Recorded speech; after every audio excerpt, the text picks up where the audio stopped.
Hey there, and thank you for joining us today. Again, we have with us an art of living expert and an officer of the Vedic Dharma Sansthan. So, on the occasion of Kala Bhairava Jayanti, we are going to discuss about goddess Bhairavi and her various skills and how we can access her energy through the art of living practices and the pujas and the homas of the Vedic Dharma Sansthan. So, let's begin our discussion. So, what is the significance of goddess Bhairavi, the Kala Bhairavi in the Shakta or the Mahavidya tradition? In the Shakta Tantric tradition, the goddess Bhairavi is one of the 10 Mahavidyas, the great wisdom goddesses.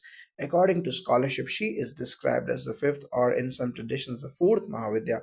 Her name literally means terrifying or awe inspiring from the Sanskrit bhaya, or fear, as she represents the fierce dissolving power of consciousness that transcends ignorance and ego. Through her energy, the seeker can confront deeper layers of fear, attachment, and limitation and awaken to a liberated awareness.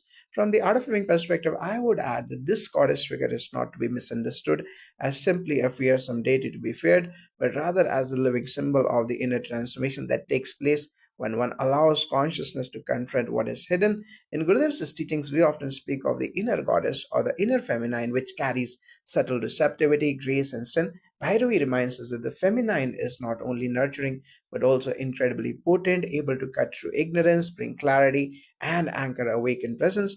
In this sense, her energy is aligned with what we cultivate in silence, meditation, or breath based practices and rituals. Now, could you describe the iconography or symbolic elements of Bhairavi and what they signify?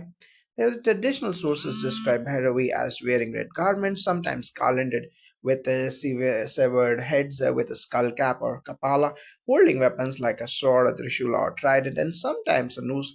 She may be shown seated on a corpse or in a cremation ground setting, which symbolically denotes her power over death, the ego death, limitation, the dissolution of forms. The severe heads are symbolic of the ego, attachments, and identification. The weapons represent the instrument of discrimination, of slicing illusions, of untangling ignorance. In the art of living worldview, we see these symbols as internal, psychological, and energetic rather than external fear imagery. The cremation ground image is metaphor for the place where inside where all attachments are burned and all identities fall away. The weapons are not literal, but the faculty of awareness, the wisdom of seeing through conditioning. Thus, when we perform a ritual or meditation invoking the Devi, what we are doing is entering the sacred space of transformation. We are aligning with her energy such that our limited self image dissolves, and what remains is pure consciousness and compassion.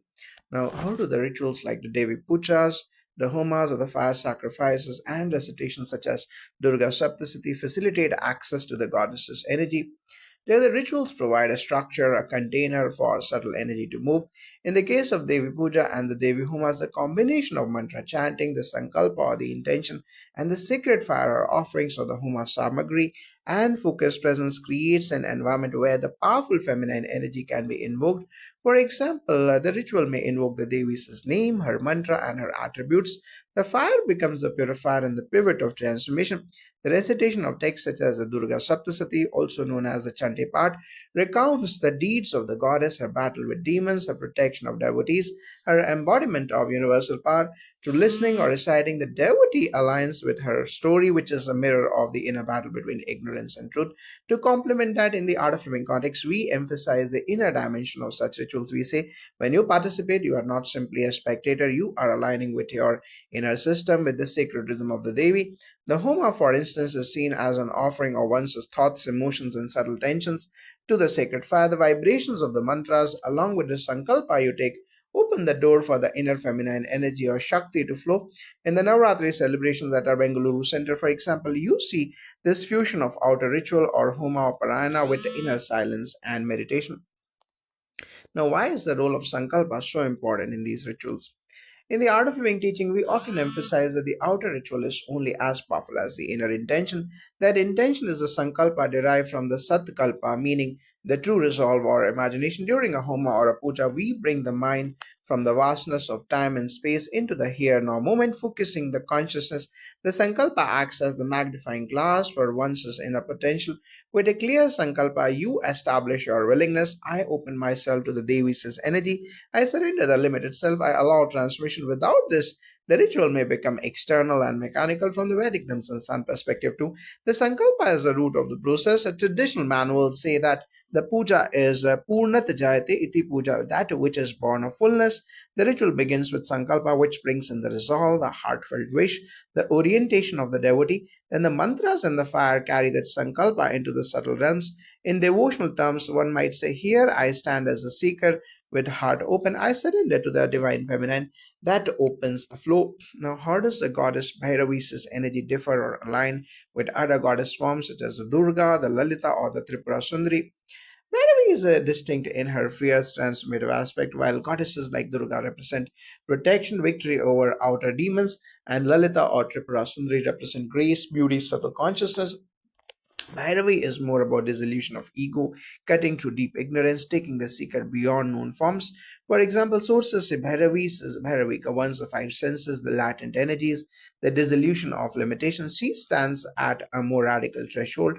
From our perspective, that means that invoking Bhairavi is particularly apt when a seeker is ready to go deeper, to face inner layers of resistance, fear, and habit. In the broader art of living framework like breath, meditation, and silence, one may progressively open to gentler aspects of the divine feminine, but Bhairavi invites one into the fire of transformation. The outer phenomenon could be similar, like a puja or a mantra or a homa, but the orientation is deeper. I surrender the limited self so that I can awaken. In this way, she aligns with the yet transcends more familiar goddess forms. Now, could you describe how the practice at the art of living, the courses, the meditations, the programs, the pujas, and the homas complements Vedic ritual practice and how jointly they can support a seeker? Like, at the Art of Living, we offer structured courses, breath-based techniques like Sudarshan Kriya, the three-stage pranayama, the meditation, the silence, as well as large-scale gatherings, the satsangs, and festivals. Example, Navratri that have ritual elements like the homas, the pranayamas, the parayanas, and devotional music. These practices prime the inner system, calmer mind, and uplifted energy, readiness for subtle openings. At Vedic Samsan, we then offer the ritual architecture, traditional Vedic homas, the pujas, the chanting, the ceremonial fire, sankalpa guiding the detailed steps that engage the subtle energies in line with scripture and lineage. What happens when both these are used in tandem is very potent. The seeker has both the inner shift from meditation and awareness and the outer channel from ritual and mantra aligned. The ritual then becomes not just external like spectacle but a doorway into one's inner landscape. Exactly. For example, before a Devi Homa at our Bangalore ashram, we will have meditation sessions, a silent preparation, perhaps a discourse by His Holiness Gurudev Shri Shri Ravi Shankarji about a feminine principle. Then the Vedic ritual team performs the Homa, devotees take Sankalpa, participate in the mantra chantings. The result is a rich bridge between inner and outer meditation and ritual, breath technique, and sacred fire. Now, in the context of Navratri at the Art of Living International Center, how is the goddess honored and how does that relate to Bhairavi? Now, the Navratri at the Art of Living International Center in Bengaluru is a 7 to 9 day festival of the Divine Feminine, presided over by His Holiness Gurudev Shri Shri Ravi Shankarji. It includes early morning parayanas, homas such as the Jai Durga Homa, the Shatchandi Homa, evening satsangs, and cultural programs, meditation sessions. In these days, we honor the goddess in her many forms like Durga, Lalita, and Tara, but the underlying energy is that of awakening the inner feminine, aligning with what the goddess stands for. In relation to Bhairavi, while not always singled out explicitly, her energy is present in the fierce transformative dimension of the festival. The Satyachandi Homa, which invokes the Devi's power to subdue ignorance and limitation, is a space where Bhairavi quality is active, the removal of ego, fear, inertia, and darkness. The rituals become a field for the Shakti of Bhairavi to be accessed for those needy and ready. Indeed, a devotee may consciously take the intention, I open to the fierce, liberating aspect of the goddess, the Bhairavi, so I may be freed of fear, habit, limitation. In our sessions, we encourage participants to hold that inner intention even while engaging in the outward ceremonies. Now, what are the practical steps someone can take to prepare for a Devi Puja or a Homa, especially one dedicated to the goddess, so that they can engage the inner dimension fully? Then, from Ayurvedic tradition, practical preparation includes the cleansing, the either physical or mental, a light fast or simple diet, coming with reverence, taking a sankalpa or a clear intention, being physically present, or participating online with presence, listening to the mantra chant instructions, sitting respectfully, being mindful of silence before and after the ritual. The mantra, the fire, the offerings, all must be approached with clarity. Also, keep the mind free from casual distractions. Decide a clear word for sankalpa in one's heart before entering. From the art of living side, I would add before the ritual, One may do a short breathing session, for example, 10 minutes of alternate nostril breathing, or simple pranayama to calm the mind, open the system. A short meditation or inner retreat helps shift from the outer world to the inner space. Then, immediately before the ritual, one settles the sankalpa. I surrender to the divine feminine. I allow the transformation of my inner landscape. During the ritual, keep your mind receptive, not distracted. Observe your breath quietly. Keep a slight inner silence even as you participate. After the ritual, stay for a few minutes of quiet, absorb the vibrations, allow the subtle changes to integrate. This prepares you to access the goddess energy rather than just watch the ceremony happen. Now, what changes or experiences might a sincere practitioner notice after participating in a Devi Puja recital of Durga Saptasati or a Bhairavi oriented ritual? A sincere practitioner may experience subtle shifts such as a heightened sense of receptivity, deeper calm, less emotional turbulence, more clarity of purpose. Because the feminine energy is about receptivity, beingness, and inclusion, one might feel more connected to one's own inner space, less identified with reactive patterns. In the case of a Bhairavi oriented ritual, there may be deeper inner confrontations, fear, resistance, habit patterns might surface for cleansing. It might feel like an inner fire has been kindled. From the ritual viewpoint, the person may feel lighter, less burdened by old patterns, more oriented towards clarity. The fire of the Homa removes the subtle impurities, the mantra vibrations create new impressions. One might feel a greater ability to surrender, to trust the underlying intelligence of the cosmos. Some report vivid inner experiences, visions, deeper peaceful states, greater presence in daily life. The key is to maintain the post ritual discipline, meditation, silence, self reflection, so the change stabilizes without that a benefit may fade. Now, how does the concept of the inner goddess integrate with the meditation and yoga practice in the Art of Living framework? Now, in the Art of Living framework, we often say the journey is from doing to being. Yoga and meditation provide the path, the breath, awareness, and silence. The inner goddess metaphor serves as a pointer. Inside each one of us lies this receptive, vivid, awake feminine presence, the Shakti that supports awakening. During meditation, one begins to feel that presence beyond the activity of mind. Then, when one participates in a ritual dedicated to the goddess, the outer form helps one connect with that inner presence consciously. Thus, the inner goddess is not separate from one's meditation. It's the very alive dimension of consciousness that the meditation seeks to reveal. Now, from the ritual tradition to the inner goddess is central. The external ritual is the mirror of internal act. When the priest chants the mantra and lights the fire, the devotee is internally doing the Atma Puja or the self worship of their own inner goddess. The combination of meditation, the inner preparation, and ritual or the outer structure allows one to contact the inner Shakti more fully. Many traditional texts say that without inner preparation or sadhana, the external ritual remains superficial. So, when art of living meditation programs prepare the ground, Vedic rituals can bear more fruit. Now, people often think rituals are outdated or symbolic. What would your response be, particularly in the context of goddess-oriented rituals in Bhairavi? Yeah, I understand that viewpoint. In modern times, many see ritual as cultural heritage or symbolic theater, but we at Art of Living see ritual as a tool similar to breath, meditation, a tool to align one's energy, shift one's patterns, open up new possibilities. When done with awareness, the intention or the sankalpa, and inner readiness, it becomes powerful. The goddess oriented ritual, especially the Bhairavi oriented, is potent because it invites one into transformation, not just comfort. It helps us confront what holds us back from the Vedic tradition. I would say rituals are lived science of consciousness. The mantras are sound codes, the fire is purifier, the sankalpa is intention, the offerings are symbolic and substance. The goddess rituals, especially for Bhairavi, are designed for radical inner change. If someone demands comfortable, easy spirituality, perhaps they may shy away. But if one sincerely seeks real change, reducing fear, transcending limitation, then these rituals can be extremely effective. They are not archaic for the sake of tradition, they are tools for the modern seeker when approached with sincerity.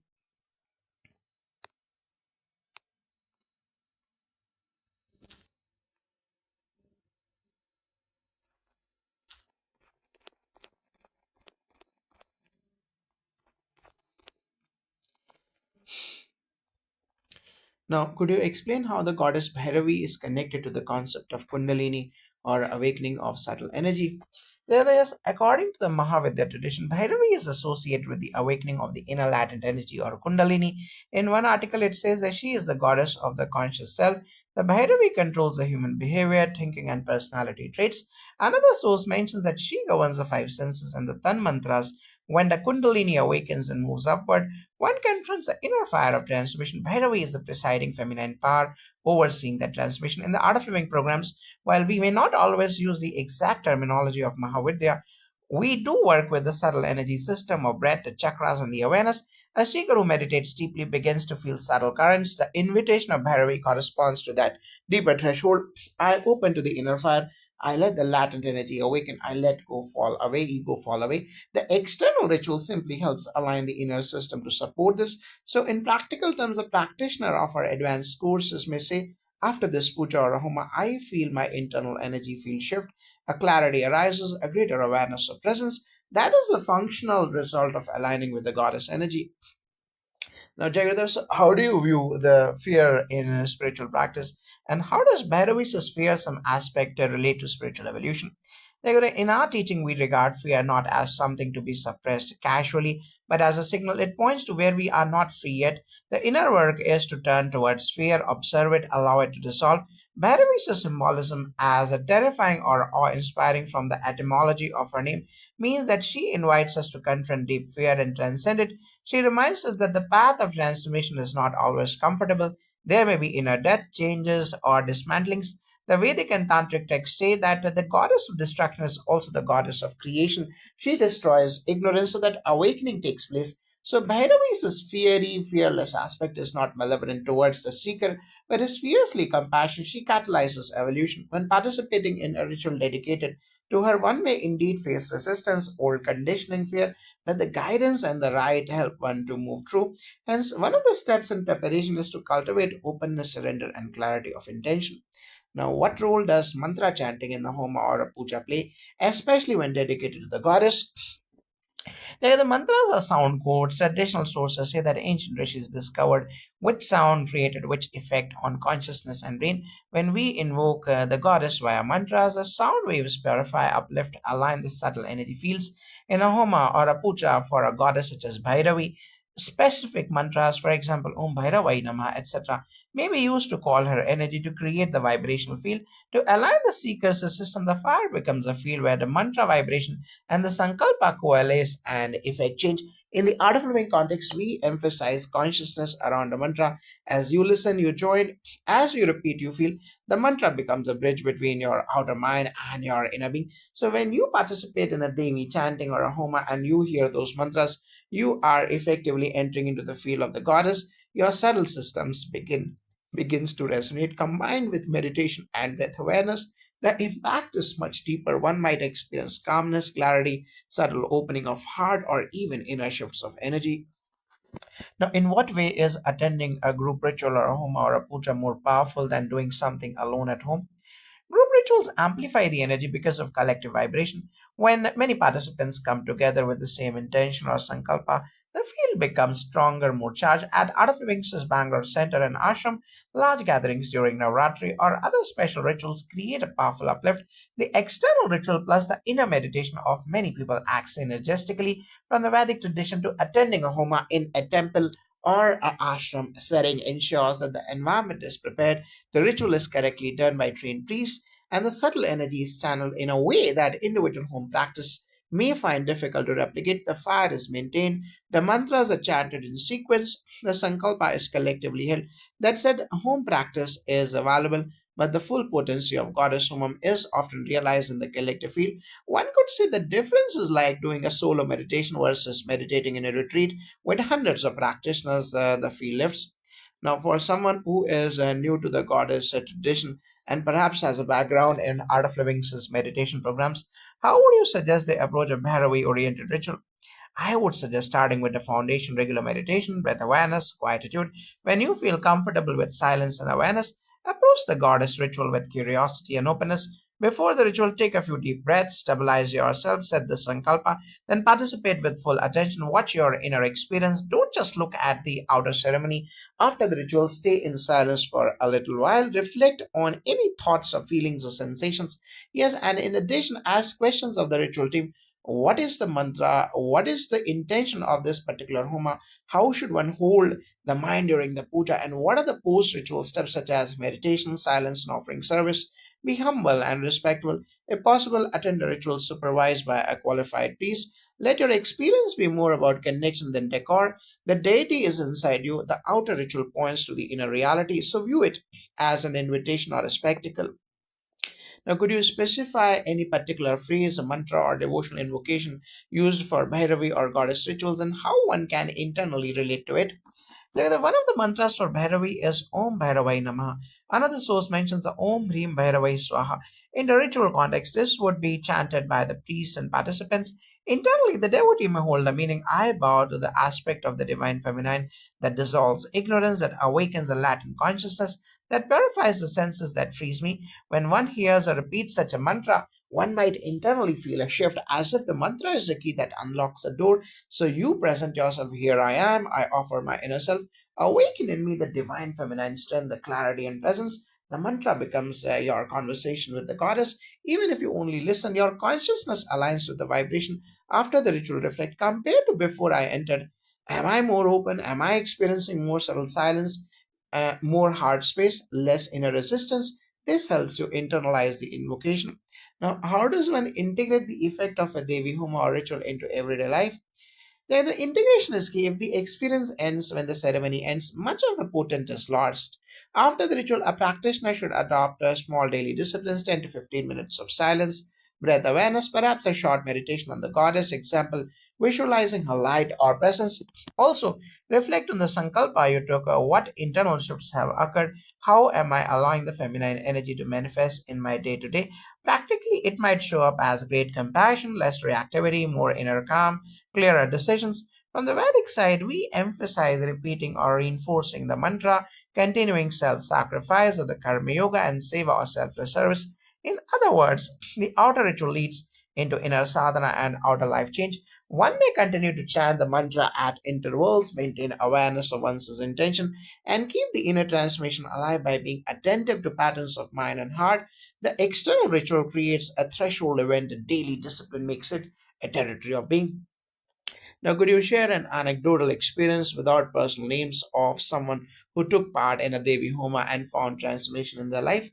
Yes, Jagadav, I once met a participant who had been doing regular art of living meditations, Sudarshan Kriya, and courses and programs, but felt stuck in repetitive anxiety, a sense of something must give. She decided to sign up for a Devi Homa at a Bengaluru center during Navratri, took a clear sankalpa, I open to the divine feminine, remove my internal fears, and awaken to clarity. After the Homa, she reported a vivid inner experience, a shiver of fire in the chest, a release of long held resentment, followed by days of quiet clarity. Eventually, she changed her job, changed some relationships, and found service oriented work more fulfilling.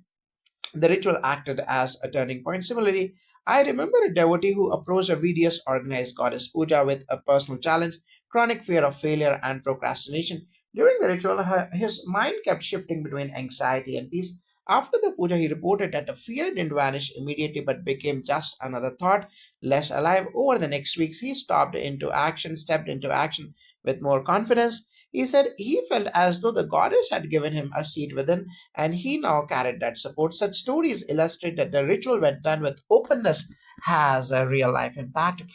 Now, what cautionary advice would you give for someone engaging in goddess oriented rituals, especially Bhairavi, who may not be fully prepared?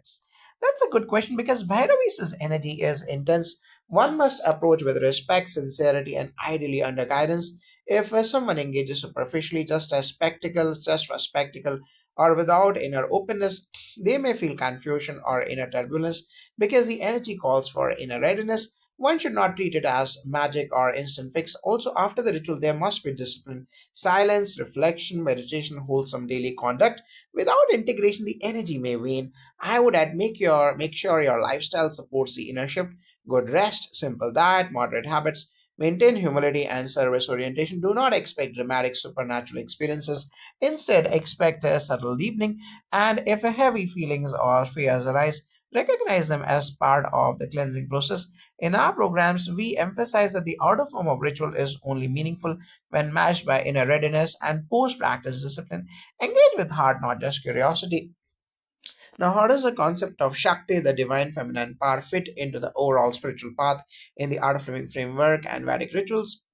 In the Art of Living framework, we speak of two complementary poles, consciousness or Shiva, and energy or support or Shakti. While much attention in the West is on transcendence, in our tradition, the feminine principle carries the support and receptivity flow.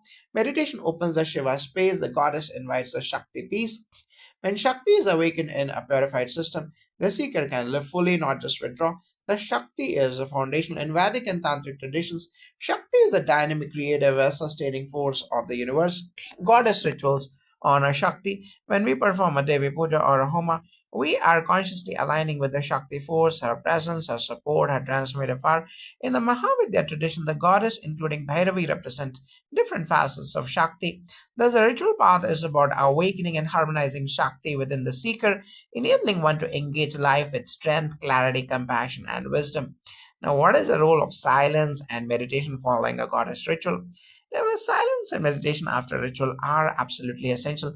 The ritual stirs, awakens, invites change, but if one immediately rushes back into noise, into habitual mental patterns, one may lose the effect. In the Art of Living programs, we encourage participants to spend at least 10 to 15 minutes of quiet reflection, sitting in meditation, allowing the energy to settle, integrating. This is how the inner shift becomes lasting.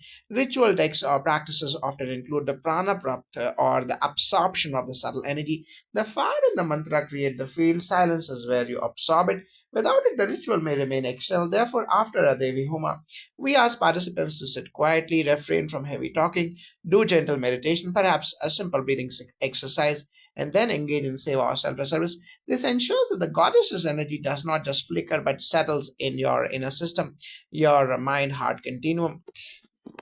Neither so can a routine participation in such rituals gradually strengthen one's inner resilience or spiritual maturity.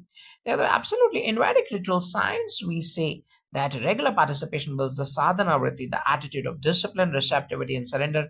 When one repeatedly aligns one's intentions, sound, fire, and conducts oneself with integrity, one's inner infrastructure of mind, prana, and emotions becomes stronger. Ritual becomes not just an event but a way of life. The goddess energy then becomes part of one's consciousness, not just invoked occasionally. From Art of Living's viewpoint, yes, when you combine regular meditation, awareness, and occasional deeper ritual ceremonies, including goddess oriented ones, you create layers of experience and integration. The rituals become markers of transformation rather than just occasional events. Slowly, your threshold for inner stillness and presence expands. You find less reactivity and more clarity. You handle life's ups and downs with greater grace. The goddess energy or the Shakti becomes an accessible resource in your daily being. Now, how do you align modern life like stress and career and service and relationships with ancient goddess ceremonies like those dedicated to Bhairavi? Together, we encourage participants to bring their modern life into the spiritual framework rather than compartmentalizing. For example, in the service sector or corporate environment, as stress arises from deadlines, expectations, and ego patterns. The goddess ritual is not separate, it can be seen as support to integrate your activity with presence. Post ritual, you carry that inner clarity into your work, your relationships, and your services. Indeed, the Vedic tradition teaches that rituals are not just for temples, they are for life. The fire of the Homa can symbolize the fire of one's intention in service, the clarity of purpose in career, the receptivity in relationships.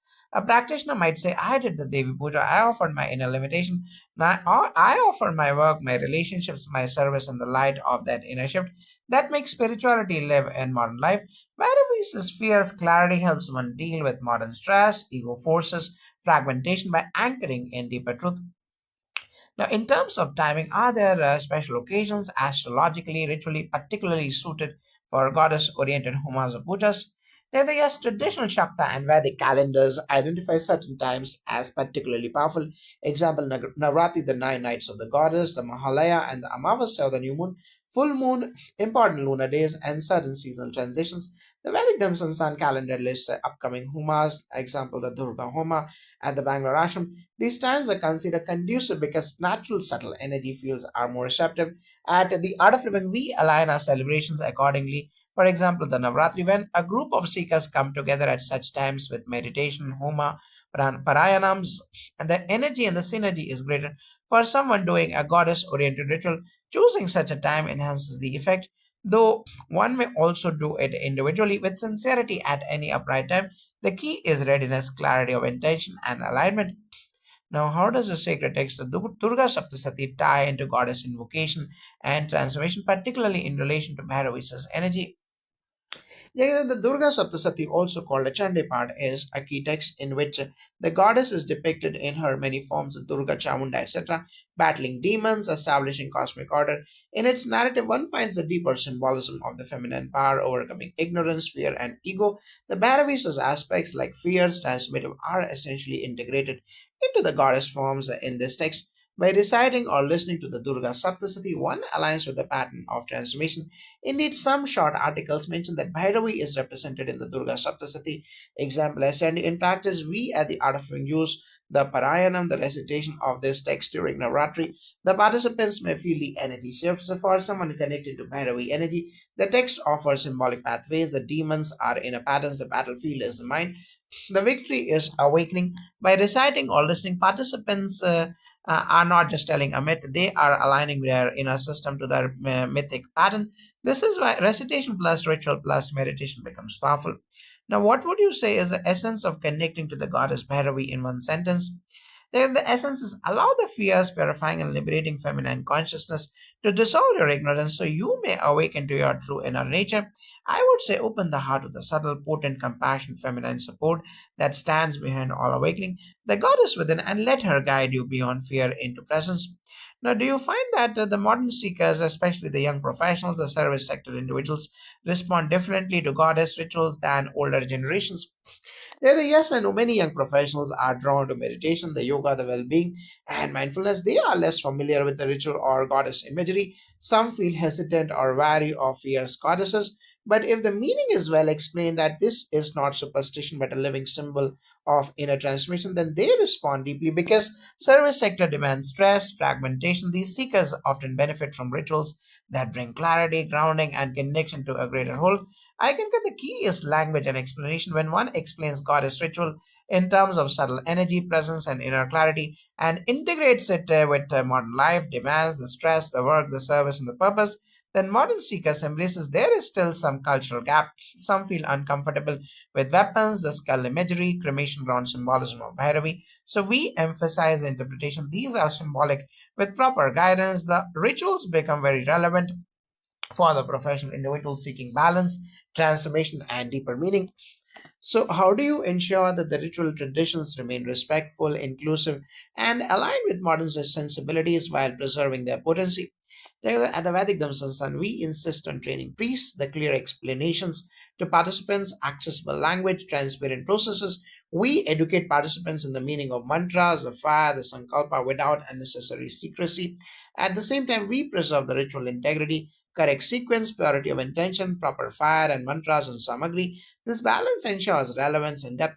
At the Art of Living, we do similarly before any big homa or goddess ritual. We conduct orientation sessions, provide simplified handouts, invite questions, and emphasize the inner meaning rather than only external form. We invite people of all backgrounds. The rituals become universal in spirit. The goddess energy is accessible to every human being, not limited to a sect or tradition. This inclusive approach preserves dignity and potency. Is there a specific advice or diet on diet, lifestyle, or mental preparation on the day of a goddess of a puja or a homa? Yes, traditionally one is advised to have a clean sattvic meal, simple, vegetarian, and minimal onion garlic, depending on one's tradition to wake early, to keep the mind calm, to avoid healthy stimulants, to dress modestly. Mentally, one should maintain the reverence, avoid casual chatting, focus inward. The environment should be slightly quieter. From the art of living side, I would add incorporate a short meditative session in the morning, perhaps a few minutes of breathing. Keep your phone and notifications silent around the ritual time. After the ritual, avoid jumping immediately into heavy work or entertainment. Allow some transition time. These practices help deepen the result of the puja or the homa and allow the goddess energy to integrate. So for those unable to attend a big group ritual, what can they do at home to access the goddess energy? Now, at home, one can create a simple altar, light a lamp, invoke the goddess with a mantra, Om Bhairavai Namaha, or a simpler invocation. Take a personal sankalpa, sit in quiet awareness for 10 to 15 minutes, then offer something meaningful, a flower or an incense or a short chant or a personal intention, and end with a short meditation. The key is sincerity, intention, and presence. Indeed, while group rituals have added power, the inner readiness matters more. At home, you can prepare yourself, maintain discipline, and treat the act as inner sadhana rather than just an event. One can use recordings of goddess recitations, take part online in homas, as some centers, including Art of Living and videos, provide, and synchronize the ritual in their heart. What matters is the quality of attention more than the scale. Now, how is the seva or selfless service linked to the goddess energy and post ritual integration? Like the service is essential. The goddess energy invokes receptivity, flow, and compassion. If after ritual one only remains inward, there is risk of stagnation. But when one flows that energy outward in service, one completes the circuit. At the Art of Living, we strongly emphasize seva, whatever uplift one receives, one offers back like time, energy, kindness, support to others. That honors the goddess principle of giving and support. From the Vedic tradition, also the concept of dharma and service is integral. The goddess is not separate from life, she is life force. Post ritual service helps stabilize the shift and makes it real in daily life. One might volunteer at the ashram, support a social project, help others in meditation, or simply be more kind in one's workplace. This makes the ritual not just a spiritual experience but a lived transformation. Now, are there any special meditations or visualizations recommended specifically for the goddess Bhairavi? Jagadev, yes, one may visualize a subtle red flame at the base of the spine, symbolic of the transformational fire. Imagine the flame rising, cleansing the system, dissolving limitations, and stabilizing at the heart center. Simultaneously, you might mentally repeat or listen to the mantra Om Bhairavai Namah and feel the subtle resonance of the goddess energy. After the flame stabilizes, rest in silence. Allow the awareness of the goddess to gently permeate. In the ritual tradition, you might also invoke the goddess via her yatra or yantra, the sacred diagram, and maintain focus on the symbolic skull cap, skull cup, or garland of heads as a purification of ego. Some texts suggest that when meditating on Bhairavi, one sits in a cremation ground imagery, not literally, but symbolically letting go of all identifications. We would recommend doing such visualization only after one has some foundation in meditation and is supported by guidance. For general seekers, a simpler visualization of red flame mantra and presence is sufficient and beneficial. So, Jagadam, how do you work with the skepticism or misconceptions around goddess rituals, example, fears of black magic or dangerous deities? Jagadam, we address this directly. First, we explain this as symbolic meaning. The goddess is not dangerous to you, but to ignorance. The fears imagery simply indicates that consciousness is not passive, it is active, alive, and penetrative. We emphasize that ritual must be done with full awareness, good intention, and in a positive environment. We also stress that the guide or teacher should be credible and one should not approach these practices out of fear, curiosity, or ego show. From the Vedic standpoint, we stress that rituals are vibrational tools, not superstition. We educate participants. Mantras have specific sound frequencies. Fire is an element of transformation. Sankalpa is intention. We discourage sensationalism. If someone approaches with fear or superficial motives, the effect may be limited or even cause confusion. Therefore, we maintain orientation sessions, Q&A with priests, ethical guidelines. We also emphasize that the goddess rituals are ultimately about inner awakening, not external gimmickry. So could you comment on how the tradition of the 10 Mahavidyas is relevant for modern spiritual practitioners? The 10 Mahavidyas, the great wisdom goddesses, represent 10 unique facets of Shakti, the 10 paths of transmission. For the modern practitioner, this means one size does not fit all. Some may resonate more with the calm beauty of Tripura Sundari, others with the fierce clarity of Bhairavi, some with the protective motherliness of Durga. Being aware of this allows seekers to choose a form that reflects their inner need. It also teaches the lesson that truth is multifaceted. The goddess is one, but of many forms. In the Art of Living framework, we may not always name all 10, but we emphasize that the divine feminine within is rich, dynamic, and multi layered. By engaging with goddess rituals, meditations, one explores that richness. For someone working intensely in modern life, like stress, service, leadership, the fierce goddess like Bhairavi may be particularly helpful to cut through the inertia and habitual patterns, so the Mahavidya traditions remains highly relevant.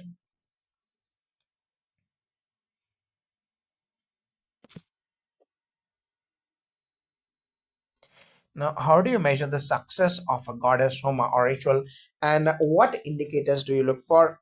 In Vedic ritual science, success is not measured by external gain like wealth or status, but by inner authenticity, alignment, and clarity.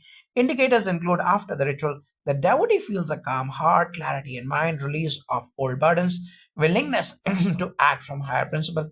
In the ritual logistics, success includes correct chanting, fire sustained, no disturbance, and participant presence. Sincerity of sankalpa for me, the measure is left shift. Does the person feel differently in the following days? Are they more grounded? Are they responding instead of reacting?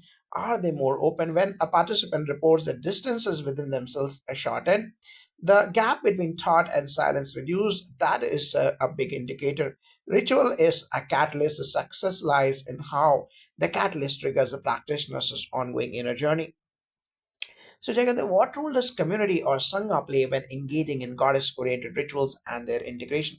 That's a big role, Jagadev. When you enter a group ritual, you are in a field of many hearts, many silent intentions. That builds momentum. Post ritual, when you have a community to share experiences, reflections to practice together, the integration depends. At Art of Living, we have satsangs, follow ups, and meditation groups and retreats. This community aspect supports the goddess energy being lived, not just invoked. From Vedic tradition to the Sangha or the group, has always been central. In ancient times, rishis did rituals in the forest with the group. Today, the ashram setting, the group homa, the communal chanting all reflect this. When many people join with sincerity, the subtle field becomes firmer. Also, peer support helps when inner awakenings or turbulence rise. The community carries the vibration, help anchor it in daily life, and sustains the rituals as fruit. For someone who has done the ritual, what are the common pitfalls in post ritual life that they should watch out for? One common pitfall is returning immediately to full external busyness, noise, and distraction. The inner opening gets diluted. Another is expecting dramatic external results, then getting disappointed. The real work is subtle and gradual. Also, neglecting integration, meditation, or seva or selfless service means the ritual effect fades. Yes, and from the ritual view, forgetting about the sankalpa you took, not maintaining the mantra or inner discipline, lacking humility, or thinking now I am special, losing connection with the inner shift and sliding back into old patterns. The goddess energy is like soft fire if unattended. It embers or dies, so steady attention, daily simple discipline, inner reflection are essential. Now, could you suggest a simple 5 step meditation or ritual sequence for someone connecting with the Bhairavi at home? Sit quietly for 5 minutes, settle your breath, breathe naturally, and observe your mind. Take a sankalpa, I open to the divine feminine. I invite the transformational energy of the goddess Bhairavi to awaken in me. Light a lamp or candle and chant or listen to a mantra Om Bhairavai Nama for about 3 to 5 minutes. Feel the vibration with each wave of the mantra. Visualize a gentle red flame or red light rising from the base of your spine, dissolving old burdens, settling at the heart center. Rest in the silence for 7 to 10 minutes. Close, offer thanks in or aloud to the goddess. Silently commit to service or right action in the day. Sit quietly for 2 to 3 minutes. Then open your eyes and smile. I would add, after this home ritual, maintain mindfulness in your next hour. Observe if your mind stays centered, whether you act from clarity rather than habit. If possible, sit in silence again later. Reflect on any inner movement repetition over 7 to 9 days. Like a mini Navratri helps deepen the effect. Jagadas, how do you see the connection between goddess rituals and selfless service or seva and karma yoga in your traditions? Jagadev, in the art of living tradition, seva or the selfless service is the expression of awakened consciousness. When one connects with the goddess, one realizes one is not separate from her. The natural outcome is service. If you are aligned with the divine feminine, your heart opens, you wish others to awaken, you offer your energy and time and compassion. This ritual becomes the springboard, service becomes the expression. Similarly, in Vedic tradition, the ritual of invocation is not end in itself. The purpose is transformation and then action in the world. The goddess supports the seeker so that they may serve humanity and uphold dharma, uplift others. So, in our programs following a goddess puja, we often emphasize that participants engage in seva, charitable action, and community support. This completes the cycle of invocation of transformation plus service. Now, how do the breath based practices like those taught in the art of living help someone make more of a goddess ritual?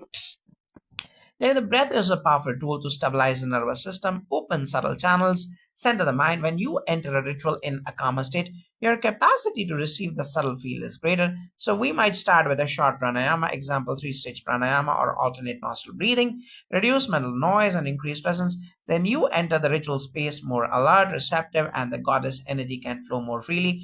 Without breath preparation, you may just be in the outer ceremony. Adding to that, when the breath is conscious, the mantra's vibration is more efficacious, the fire's feel is more integrated. The ritual then becomes an inner movement rather than an outer event. So we encourage participants to combine the meditative breath practices of art of living with a Vedic ritual structure for maximal effect.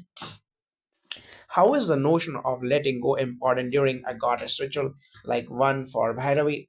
Although letting go is fundamental, the goddess Bhairavi asks us to let go of ego identification, fear, limitation, and habitual patterns. During the ritual, you may feel subtle resistance. Letting go means I release control, I allow transformation. I trust the field. The Sankalpa supports that if one tries to grasp or hold the experience, the shift is blocked. In the ritual context, this shows up as offering one's thoughts, attachments, and habits into the fire or into the goddess's presence. The mantra and flame help one symbolically let go. For example, one might visualize old attachments being consumed. The release of old forms creates space for new forms of consciousness. Therefore, pre ritual preparation emphasizes the inner readiness, purity, and openness, and post ritual integration emphasizes humility, reflection, service to further let go of old patterns. Then, what advice would you give for someone whose rational mind struggles to believe in goddess symbolism or ritual? Then I would offer this: view the goddess not first as a separate deity, but as symbol of inner reality. If you don't believe in it, consider the practice of silence, presence, and awareness. The goddess image can serve as a pointer to a deeper inner state you have tasted in meditation. For example, inner peace and presence and clarity. Use the ritual as an experiment. Hold a simple intention, participate and observe if something shifts. The shift may be subtle but real. I agree. In Vedic tradition, we say that the scriptures and rituals are for seekers of different dispositions. If your mind says, I don't buy the mythology, still you can approach with the curiosity what happens in me when I sit in that space, light the lamp, focus the mantra, take the sankalpa, observe the effect. Often people who came in skeptical find the subtle feel changes. So keep the mind open, experiment with sincerity rather than dismiss out of hand. Yeah, so how do you maintain humility and ethical integrity when working with powerful goddess energies such as Bhairavi? Yeah, for us, humility is non-negotiable. We emphasize the service heart. The meditation is not for power, but for inner freedom and helping others. Working with powerful energies requires integrity because subtle shifts may be misinterpreted as ego growth. We emphasize these energy transitions are for awakening, not for show. Teachers must themselves be grounded, practice regularly, and guide participants responsibly. From the Vedic ritual tradition, there are codes of conduct of yama and niyama. The priest and seeker both must abide by honesty, clarity, and respectful intention. If one uses goddess rituals for ego gain, manipulative ends, then the power becomes a destabilizing. Therefore, we instruct participants clearly your inner attitude matters more than elaborate rituals. Regular self reflection, ethical conduct, and seva or self service and gratitude all anchor the power rightly.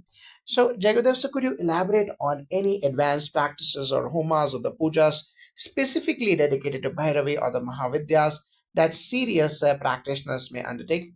Yes, while many rituals are common to goddess invocation, there are specific homas and practitioners in the Tantric tradition that specialize in Mahavidya homas, including the Bhairavi.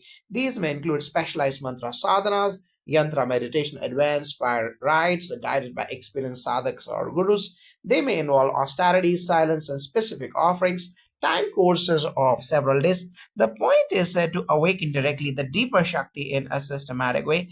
In the art of living context, we may not always traverse the full Tantra Homa, but when we do, these practices are integrated with meditation, silence, and seva or selfless service. For serious practitioners, we advise attend a guru led retreat, maintain daily inner discipline, and combine Homa attendance with meditation and seva or selfless service. The Art of Living's advanced programs serve as a support for such deeper commitment. Ensure the outer initiation or a Homa or ritual plus inner readiness plus a post practice integration equals the advanced path. Jagadish, so what is your personal experience of the goddess Bhairavi or goddess energy, and how has it affected your spiritual journey? Personally, I have found that the first time I consciously invoked the goddess in a group homa, I felt a sudden shift and opening a quiet in my mind I had not known. It felt like something inside dropped away, old patterns, self critique, fear of judgment.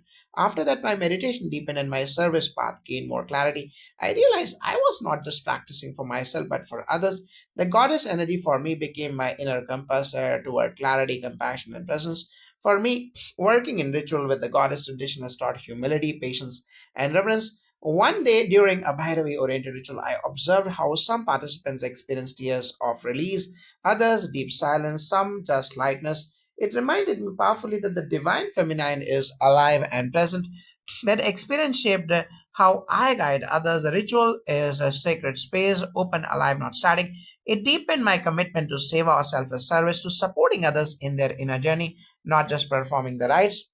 So, if you were to summarize these pillars, a seeker should focus on to truly access the energy of the goddess, including Bhairavi. What would they be? Like, I would summarize intention and sankalpa, a clear resolve, openness, willingness to transform, inner preparation, meditation, breath awareness, quietude, so that once the system is receptive, and integration and service after the ritual live from the shift in clarity, compassion, presence, and action for others. I would echo those and add sincerity and humility. You cannot use the goddess but align with her. Ritual plus mindfulness, the outer ceremony, the fire, the mantra, the offering must be undertaken with awareness. Sustained practice. Don't treat the ritual as one off. Embed the shift in everyday life through discipline, reflection, and save or self service. So, finally, what would you each say to someone who is feeling a calling but hesitates to attend a goddess oriented ritual or a homa? I would say if you feel a pull, a curiosity, a subtle inner tug, don't dismiss it. Come with openness, not expectation. The goddess ritual is not about demanding results, but offering yourself. Attend a homa, test it as an experiment, see what shifts. Often the shift is subtle but lasting. Don't worry about perfect knowledge or pedigree. Sincerity matters more. I would trust your heart. If you feel drawn, you are ready for a step.